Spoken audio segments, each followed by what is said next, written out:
ওরা ভাবছে Michael Jackson এতদিনে ফিনিশ, ওর আর কোনো লেগেসি নাই, কোনো কিছুই নাই, মানুষ হয়তো ভুলে গেছে। Suddenly this movie happened and everything changes. ক্রিটিকরা সবাই এটা নিয়ে নেগেটিভ কথা বলছে, এই মুভি চলবে না, এই সেই। এন্ড দেন কি হইলো, ওপেনিং এ বিগেস্ট রেকর্ড করছে। আদার্স যেই মিউজিক্যাল বেসড বায়োপিক্স গুলা ছিল ইনক্লুডিং বোহেমিয়ান র‍্যাপসোডি, সবগুলা রেকর্ড ভেঙে ফেলছে। নাও এভরিওয়্যার, সব সোশ্যাল মিডিয়া প্ল্যাটফর্মে ট্রেন্ডিং এ কে মাইকেল। একটু ভাবেন মাইকেল ওনার প্রাইম টাইমে গ্লোবালি কি পরিমাণ পপুলার ছিলেন। আচ্ছা আপনি আমাকে বলুন তো, আপনি কিভাবে মাইকেল জ্যাকসনকে চিনেন? আমার তো অ্যাকচুয়ালি মনে নাই আমি কিভাবে চিনি।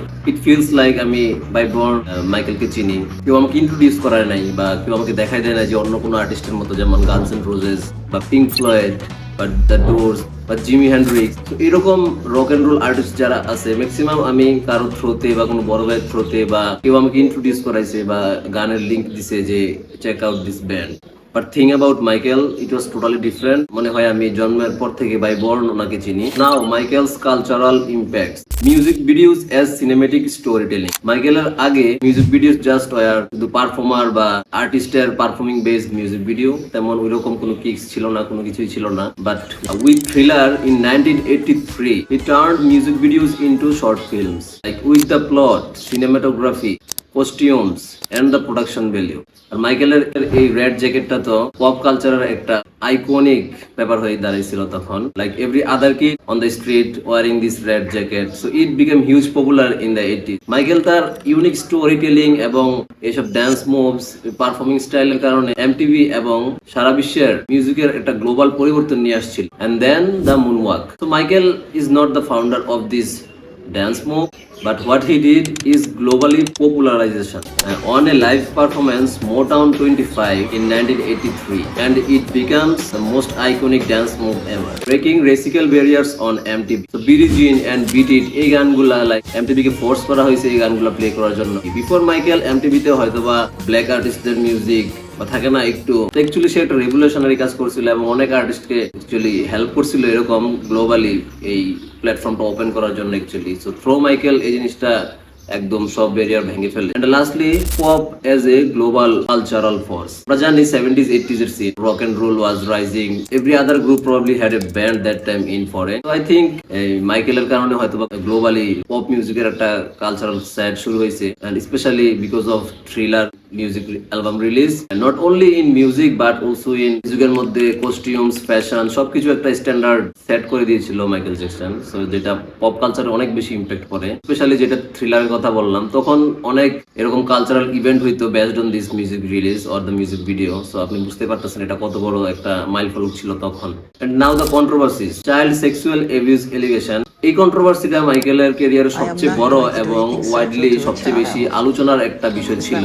1993 সালের একটা কেস, 13 বছরের একটা আন্ডার এজ ছেলে মাইকেলের নামে এই কেসটা করে। তখন কেসটা কোর্ট সেটেল আউট করে, probably for the millions of bucks, and no criminal conviction occurred। 2003 কেসটা আবার রিওপেন হয়। 3 থেকে 2005 পর্যন্ত কেসটা চলে। মাইকেলকে আবার ট্রায়ালে ফেলায়, বাট তারপর Michael was found not guilty. তখনই এই কেসটা শেষ হয়ে যায়। And next is converted into Muslim. Did Michael actually change his religion? Jermaine Jackson, brother of Michael and father of Jafar Jackson, basically who played the role in the movie, উনি 1989 সালে মুসলিমে convert হয়ে যায়। উনি তখন এগুলা confirm করে যে Michael shows interest in Islam. Michael used to read some Muslim books. Proven কোনো কিছু ছিল না, বা মাইকেলের কাছ থেকেও তেমন কনফার্মেশনের ভিডিও ছিল না বা মেসেজ ছিল না। At that time media also framed him. 2008 সালে এরকম কিছু হেডলাইনও করছিল যে Michael converted into Muslim and changed his name Michael to Mikail. But from the side of Michael ওইরকম কনফার্মেশন কখনোই আসে নাই যে সে বলছে কোথাও কনভার্টেড ইনটু মুসলিম। সো আমাদের সবারই কন্ট্রোভার্সিস আছে আমাদের লাইফে, লাইক যে কন্ট্রোভার্সি গুলো আমরা জীবনে করিও নাই, হয়তো বা আমাদের ফ্রেন্ডস এন্ড রিলেটিভস এগুলা ছড়াইছে। তো he was Michael Jackson and he was a global icon। আপনি বুঝতেছেন, তাইলে ওনার ব্যাপারে তো এইসব কন্ট্রোভার্সি তেমন কিছুই না। তখন মিডিয়া ওকে ওইরকম ভাবে ফ্রেম করা হয়েছিল। We know the white super powers and western media. Now conclusion, and Michael was the most famous person on earth, and he was the most loneliest person. ছোটবেলা থেকেই মাইকেলের বাবার একটা ব্যাপার ছিল, 5 বছর বয়সে সে মাইক্রোফোন নিয়ে স্টেজে পারফর্ম করতেছে, যে বয়সে কিনা ওই কোনো রাস্তায় বাইসাইকেল রাইড করার কথা। 10 বছর বয়সের মধ্যে সে গ্লোবালি স্টার হয়ে যায়। He never had a childhood properly. একবার সে ওর স্টুডিও থেকে বাচ্চা কাচ্চা রাস্তায় খেলতে দেখছিল, তখন সে মানে খুব ইমোশনাল হয়ে গেছিল, কান্না করতেছিল যে ওর এরকম কোনো চাইল্ডহুড ছিল না। তারপর কি হলো, ওর body or skin started betraying him. That time media also framed him that he doesn't like the black, he was erasing his color. ওর একটা ডিজিজ ছিল যেটার নাম হচ্ছে ভিটিলিগো। তো এই রোগটা হইলে হয় কি, আমাদের এই যে স্কিন আছে এটা একদম ডেস্ট্রয় করে ফেলে। So he wasn't actually erasing black. So Indiana থেকে একটা ছোট বাচ্চা, so he gave everything to the world. ওর লাইফের সবকিছুই ও দিয়ে দিয়েছে বিশ্বের মানুষের জন্য, বাট আলটিমেটলি সে কি পাইলো? ওয়ার্ল্ড, বিশ্ব তাকে কি দিল? That is the question. Recently, a previously undisclosed truth was revealed. In Neverland, Michael Jackson shielded children from the forces of darkness, keeping them away from the terrifying reality of Epstein's Island. He provided children with a sanctuary, protecting them from harm and abuse, yet was misrepresented by the media and the public as a criminal. He was falsely accused of abuse, while the real abusers remained undisclosed.